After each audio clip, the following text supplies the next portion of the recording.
દરેકના આશીર્વાદ. ખોડિયાલના ભગત હોય તો એના આશીર્વાદ, ચામુંડના ભગત હોય એના આશીર્વાદ, મેલડીના ચાહતા હોય ને એના આશીર્વાદ, મેલડીના માનતા હોય ને એના આશીર્વાદ, મેલડી પ્રત્યે 1000 ગણો શ્રદ્ધા અને વિશ્વાસ લઈને આવ્યા હોય ને અમૃતની મેલડીના એના આશીર્વાદ. તમે મારા, હું તમારી. સમય જતો રહેશે, વેળા જતી રહેશે, ચોઘડિયું જતી રહેશે, અમૃતની મેલડી ક્યાંય નથી જવાની. મુર્શિદોની સપરા નદીને ગંધરપિયા મેલડી છો આકડી યુગમાં. પણ શ્રદ્ધા જોઈએ, ભાવ જોઈએ, ભક્તિ જોઈએ, ભક્તિ જોઈએ, વિશ્વાસ જોઈએ. માની પાસે જઈએ છે, માને લાડ લડિયાઈએ છે, માને રાજી કરીએ છે, માને સુખડી શ્રીફળ કે ફૂલ અર્પણ કરીએ છે તો માં અમારી સામું જોશે. હું મારા ભક્તો જોતી હોય, જોતી હોય, જોતી હોય, જોતી હોય, જોતી હોય, જોતી હોય. ઓળખો તો જોડખાય. નવા વર્ષમાં નવા આશીર્વાદ, વિશેષ આશીર્વાદ, ખૂબ ભરી ભરીના આશીર્વાદ.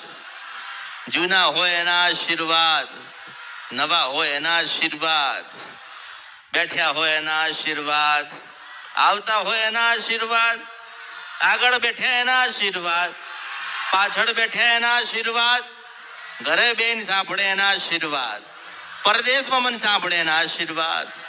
જે સાંભળે બધા જ મારા ન, હું દરેકની છું, મેલડી છું. નવા વર્ષમાં તમારી કુળદેવીને રાજી કરજો, એની કૃપા મેળવજો, આશીર્વાદ લેજો, માને રાજી કરજો, માની પાસે બેસજો, કાલાવાલા કરજો. હજારો લાખો ને કરોડો ગુના થયા, પણ હે ભગવતી, હે માં, તું રાજી થા. અમારા વડીલોએ ગુના કર્યા, અમારા પૂર્વજોએ તારું ખોટું કર્યું. માં, અમને કશું ખબર નથી કે ક્યાં ભૂલા પડ્યા, તો અમારાથી કંઈક નાની મોટી તો ભૂલ થઈ હશે. તો હે ભગવતી, હે જગદંબા, માં તું રાજી થા અને ખોળે ખંચેરીને અમને તારા ખોળે રાખ. માં, સુખ હોય કે દુઃખ હોય, અમે તને ભૂલવા નથી માંગતા ને અમે તને ભૂલીશું નહીં. માં, ભક્તિ માગીએ છે, માં સેવા માગીએ છે, ભક્તિ માગીએ છે, માં સેવા માગીએ છે, તે માં તું રાજી રહેજે. માય આપણી પાસે કંઈક તો માગશે ને. માં શું માગશે આપણી પાસે? ભક્તિ માગ, ભજન માગ, શ્રીફળ માગ, ચુંદડી માગ, ચોખાનું નિવેદ્ય માગ. આપણે માની પાસે શું માગવું જોઈએ? માની પાસે એવું માગવું જોઈએ કે માં, કોઈ દિવસ મારાથી ખોટું બોલાય નહીં, ખોટું કરાય નહીં, અમે ભૂલા પડીએ નહીં, અમે કોઈને ભૂલા પાડીએ નહીં. માં, તારા તારા તારા ગુનેગાર બનીએ નહીં. માં, સદાના માટે તારી ભક્તિ કરીએ અને તને રાજી રાખીએ. માં, એવા આશીર્વાદ આલજે. માં કંઈક માગે તો આપણે કંઈક માગવાનું. અને માની પાસે શું માગો? તો માની પાસે એવું માગવું પડે કે માં, દુનિયા ગમે આમની આમ થાય ને, પણ તારી ભક્તિ ઓછી ના થાય ને. માં, એવા પ્રાણ પૂરજે. માં, એવા આશીર્વાદ આલજે. માં, કોઈક ભમરાઈ દે ને તો અમે ભમરી ના જઈએ ને. માં, તું એવા આશીર્વાદ આલજે. માં, કદાચ ભૂલા પડ્યા હોય ને, ખોટું બોલ્યું હોય ને, ખોટું કરતા હોય ને, તો તું સતના માર્ગે લઈ જજે દેવી. માં, અમારા વડીલોએ જે ગુના કર્યા તું ક્ષમા કર અને અમને ખોળે ખંચેરીને રાખ દેવી. હે માં, અમે તારા ને તું અમારી છો. માને ક્યાંય ગોતશો નહીં, માને ક્યાંય ગોતશો નહીં. માં, તમારા હૃદયમાં બેઠીશ. મંદિર, શ્રીફળ, દીવો, એ તો શ્રદ્ધા, આસ્થા આપણે માને એમાં જોઈએ છે, પણ માં તો આપણા હૃદયમાં જ. આપણા હૃદયમાં કોઈ દાડો જોતા નથી. આપણે હૃદયમાં કોઈ દાડો જોઈ આપણે નથી જોતા. મારા હૃદયમાં બેઠી છે. માને બધું દેખાતું હોય, માને બધી ખબર હોય, તો એ લોકો દોડ દોડ દોડ કરે, પૂછાય પૂછાય કરે. તો પૂછાવાથી સુખી થઈ જવાય? દુઃખ મટી જાય? જ્યાં સુધી તમારી કુળની માતા રાજી નહીં હોય, જ્યાં સુધી તમારો કુળનો દીવો રાજી નહીં હોય, જ્યાં સુધી તમારા વડીલોએ બેહાડેલી માતા રાજી નહીં હોય, ત્યાં સુધી તમે સુખી નહીં થાવ. અને સુખી થવું હોય તો એક જ માર્ગ છે, દુનિયાને બધાને ભૂલીને આપણી માને યાદ કરી લેવી. બધું છોડી દેવું, બધું મૂકી દેવું, બધું ત્યાગી દેવું અને માના શરણમાં ચરણમાં જતું રહેવું. કારણ કે કળિયુગ છે, જેમ સમય જશે એમ દુઃખ વધશે ને. દુઃખ વધવાના, સુખ ઘટવાના, સહન શક્તિ રહેશે નહીં. બધું જ જોઈએ, દરેક પ્રકારનું સુખ જોઈએ છે, પણ દુઃખ નથી જોઈતો. જેને જેને દુઃખ લીધા, જેને જેને વેદના બેઠી, જેને પગમાં કાંટો વાગ્યો, એને વેદનાની ખબર હોય ને. તમારી માને કઈ પીઠમાં પડ્યું હશે, તમારી માને કઈ ખોટું લાગ્યું હશે, તમારી માનું મન દુભાયું હશે. આપણે માને મનાઈ ના શકીએ, રાજી ના કરીએ કે આપણે માને એટલું તો કહી શકીએ ને કે માં તું રાજી રહેજે. માને શું જોઈએ છે તો માં માગશે. સમય આવે તો માગ ને. સમય આવે માગ કે મારે સુખડી ખાવી, સમય આવે કે મારે શ્રીફળ લેવું, સમય આવે તો એને મનગમતી વસ્તુ માગશે. તમે માની પાસે બધું જ માગી લીધું, માતાએ તમને બધું જ આપી દીધું, પણ સંતોષ ના રહ્યો. સંતોષ ના થયો, સંતોષ રહ્યો નહીં, ધીરજ રહી નહીં, ભક્તિ કરી નહીં, ભક્તિ કરવા માંગતા નથી. ફક્ત ને ફક્ત માગવું છે, ફક્ત ને ફક્ત સુખી થઈ જવું છે. તો એમણે સુખી થવાતું નથી. દેવ ક્યારે રાજી થાય? દેવ તમારા જે વર્તા પૂરા ક્યારે કરે? કે તમે નાના બનો ત્યારે, તમારામાં ધીરજ હોય ત્યારે. માતાજી કે મારી પાસે માંગ કરે છે, મારે 10 વર્ષે હાલવું છે તો 10 વર્ષે હાલશે. એની ઈચ્છાની વાત છે. એને લાગે 10 દાડામાં હાલવું છે તો 10 દાડામાં હાલી દે. આપણી ધીરજ, આપણામાં ધીરજ હોવી જોઈએ. માં તો બેઠી જ છે, માએ તો સુખી કર્યા જ છે, માં તો સુખી કરે જ છે. માં કોઈને દુઃખ નથી આલતી. આ તમે બહારથી બધા હોરી લાયા ને એ દુઃખી થાવશો. બધું ભેગું કર્યું, માતાજી લાય કર્યા, અત્યારે પૂજવાની આ કાઠી પડસ. અમે નહીં પૂજીએ તો કે માતાજી દુઃખ આલશે. આજ વેમમાં અને આજ કાર્યમાં તમારા વડીલો ગતા રહ્યા, એટલે આ દુઃખી થયા. પણ નવા વર્ષમાં નવી શરૂઆત કઈ કરો. માને રાજી કરવાનો પ્રયત્ન બતાવું છું કે માના ચરણમાં ને શરણમાં જાઓ. તમારા ઘરે કદાચ 2 દીકરા હોય તો બે દીકરાને તમારી સાથે રાખો, ને 2 ના આવે ને તો એકને તો જોડે રાખો. તમારા દીકરાને બતાવો કે બેટા દીવાબત્તી આવી રીતે થાય, માતાજીને આવી રીતે નિવેદ ધરાય, માતાજીને યાદ આવી રીતે કરાય. ખોટા માર્ગે જવાય નહીં, ખોટું બોલાય નહીં. અને આપણા પૂર્વજોના વડીલોની આ માતાસાની સેવા કરવી પડે અને યાદ રાખવી પડે.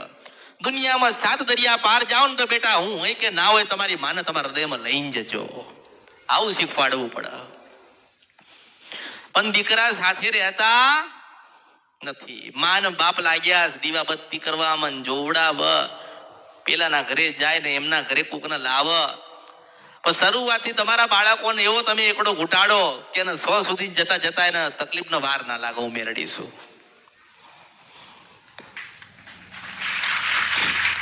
બધું જ આલજો, પૈસા આપજો, ગાડી આલજો, મોટું ઘર આલજો, સુખ સંપત્તિ બધી આલજો, મિલકત આલજો, ને બધું જ આલજો. પણ સાથે સાથે તમારી કુળદેવી દીવો એમ બતાવજો. 2 દીકરા હોય અને 1 દીકરો કદાચ તમારા કહેવા પર ઉભો રહે અને દીવાબત્તી ચાલુ કરે તો એને કરવા દેજો, એને ભક્તિના માર્ગે જવા દેજો. એ ભક્તિના માર્ગે ગયેલો છે તો એને જોઈને એનો ભય હશે ને એ વળી જશે કે ના, મારો ભય કરે છે તો મારે કરવું જોઈએ. અને જેમ જેમ સમય જાય એમ કળિયુગ વધવાનો, દુઃખ વધવાના, સહન શક્તિ રહેશે નહીં. એટલે તમારામાં ધીરજ હોવી જોઈએ, તમારામાં નાનાપણું હોવું જોઈએ. તમે એવું નક્કી કરો કે અમારે ભક્તિ કરવી છે, ખોટું બોલવું નથી, ખોટું કરવું નથી, ને ભક્તિ કરવી છે. અમારી માં બેઠી છે, સુખી ને દુઃખી તો એ કરશે. આ કળિયુગમાં માણસ શું દુઃખ હાલતો હતો, અને જેને માનો પાલો પકડી લીધો ને માના ખોળામાં બેસી ગયા ને એના કળિયુગમાં દુઃખનો છાંયડો આવ્યો જ નથી. હું મેળવીશું. પણ સવાર 24 કલાક દીવા કરે ને ખોટું બોલે ને કોકનું પડાઈને લઈને આવે તો માતા શું કરશે? માતા કઈ કરશે? આજે તમે આયા, 4 વાતો સાંભળી લીધી, ઘરે જઈને ખોટું કર્યું, કોકના અહત કર્યું, કોકનું મન દુભાયું, તો તમારી બાન તો ખબર પડી ને કે આને આવું કાર્ય કર્યું, આવું ખોટું બોલ્યો, 25 રૂપિયા લઈ લીધા, માં રાજી થાય ના થાય? પેલા તો ધીરજ જોઈએ. ધીરજ છે તમારામાં? મને મળવા આવો કે ના આવો એનું કશું જ નથી. મારે જે બતાવવાનું છે એને બતાવીશ, જેને કહેવાનું છે એને કહીશ. ધીરજ ના હોય, સહન શક્તિ ના હોય, મારી 4 વાતો ના સંભળાતી હોય તો ઘરે બેઠા ભક્તિ કરજો. મને પૂછવાની કઈ જરૂર નથી. અને મારા ભાવિકો એને પૂછી અને બતાવ્યા વગર હું માતા મોકલતી નથી. ઓળખો તો જ ઓળખાય. પણ સમય, પેલા તો કે સમય નથી. તમે તમારા જ માટે આયા છો, મારા માટે નથી આયા. તમારી પાસે સમય હશે તો મેલડી સમય કાઢશે. તમે 4 કલાક કાઢ્યા હશે મારા માટે તો 4 મિનિટ હું મેલડી કાઢીશ. તમે 4 કલાક મારા માટે આયા હશો તો 4 મિનિટ હું મેલડી કાઢીશ. તમારા માટે અમૃતની મેલડી છો. અને જેને ઓળખાણ હોય, જે ઓળખતું હોય, જે ભક્તિ કરવા આયા હોય, જે સાચું જ્ઞાન મેળવવા આયા હોય, એ મન આગું પાછું કરતા નહીં. ચોક્કસથી કદાચ સામ ઉભો રાખીને તો નહીં, એવો સમય કદાચ ના આવે તો સપનામાં કેવા ચોક્કસથી આવીશ હું અમૃતની મેલડી છું. પણ ધીરજ જોઈએ. પ્રતીક્ષા. હું તો જોઈશ ને. મારા ભક્ત બની ગયા, મારી સેવા કરતા થઈ ગયા, મને મા કરતા થઈ ગયા, પણ મારા કીધે કેટલે ચાલસ? મને ભૂલી તો નથી જતા ને? મને મૂકી તો દેતા નથી ને? મેં કોઈને નથી કીધું કે દીવા કરજો. મેં કોઈને કીધું મારા દીવા કરજો? મેં કોઈને કીધું નથી કે મારા દીવા કરજો, મારી આરતી કરજો, આરાધ કરજો, ઉપવાસ કરજો. મેં તો એવું કીધું કે તમારી ખોડિયાલ તમારી, તમે એના છો મૂર્ખાઓ. મેં તો એવું કીધું છે કે આપણે ચોટીલાની ચાવણો માતા તમારી કુળદેવી તમારી ને, દુનિયા તમારી નથી. એ જ તમારી છે, એ જ તમારી થશે. શું ભેગું કર્યું આ જીવનમાં? શું ભેગું કર્યું તમે? આ બધા શું ભેગું કર્યું? કશું ભેગું નથી કર્યું. અને કશું લઈ નથી જવાના. મૂકીને જાઓ, ભક્તિ મૂકીને જાઓ, માં મૂકીને જાઓ. મારા જેવી અમૃતની મેલડી જેવી સિંધ વંશપરા નદીના ગંદ્રપિયા મેલડી છો. આ કળિયુગમાં એવો કિરદાર નિભાવું, એવું કિરદાર ને ભાવ ને કે હજારો લાખો ને કરોડ સો જાય તો મારા જેવો કિરદાર નિભાવવા કોઈ આવે ને હું મેલડી છું. સિંધ વંશપરા નદીના ગંદ્રપિયા મેલડી છો. જેને કહેવાનું છે એને તો કહું છું જ. જતો રહેતો હોય તો પાછો પુરાઈને કહું છું. મન જોઉં છું, ભાવ જોઉં છું, ભક્તિ જોઉં છું.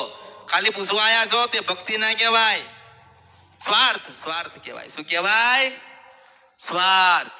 ઘરેથી આયા છીએ માતાજી 500 કિલોમીટર દૂરથી, માતાજી બતાવો ને. બસ એટલી જ મને ઓળખી ને, દુનિયામાં એટલી જ ઓળખાણ રાખી ને.